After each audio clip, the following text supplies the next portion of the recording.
This is Under the Suns. I'm Doug Keating. I'm identifying the best 3 albums by my top 50 favorite rock bands of all time. Today, number 12, REM. Here are the criteria for this list. I'm changing it up for the top 12. First, no greatest hits albums are allowed. I will simply mention if a band has good greatest hits album. REM does. Second, no live albums. And third, I'm going to go with one or more honorable mentions for the top 12. Why am I changing the rules? It is getting tough to pick the best 3. Think of a band like REM. They released so many really good albums over the years. Let's take a look at what artificial intelligence has to say about this list. According to ChatGPT, here are the top 5 REM albums based on critical acclaim and sales. Several on here I expected to see, a few I did not. I have to confess, I listened to this band a lot back in the 80s when I was in college, and they ruled the college airwaves. They didn't become popular till later, so I guess it's not shocking that some of their 90s albums made the list. Let's take a quick peek at Spotify data. Not super helpful. Most popular releases for REM include a single that we'll ignore. Document shows up twice, the original and the reissue. I think because of the song It's the End of the World. Automatic for the People and Out of Time, I'm not surprised to see.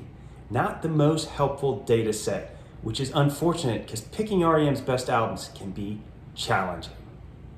The third best album by REM is called Life's Rich Pageant. It was released during my first year in college, listened to it a ton. I own it on vinyl. It includes the hit song Fall on Me, as well as a rather good remake of Superman. The second best album by REM is called Out of Time. Released in the early 1990s, it was hugely popular due to the song Losing My Religion, which included an artistic accompanying video that was also very popular on MTV, back when they played music videos. This album also includes a song that divides fans, Shiny Happy People. I like it. Hardcore fans said enough of this happy stuff. Let's get back to the droning Michael Stipe we all love. Here are the honorable mention albums for REM. I'm including 2 because REM released so many great records. First is Murmur, their debut record. It includes the song Radio Free Europe. Some albums from the early 80s don't age well. This one has. Still love listening to it today. Next is Automatic for the People. A little bit of a shift musically for the band. It includes Everybody Hurts as well as Man on the Moon. Just a really good album later on in their career.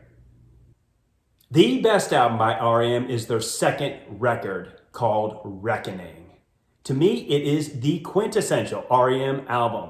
Michael Stipe is still somewhat murmuring the lyrics. Peter Buck has found his signature guitar sound. Every song on this album is excellent. Probably the 2 best known are South Central Rain, also known as I'm Sorry, as well as Don't Go Back to Rockville. I own this one on vinyl and I recommend you do too.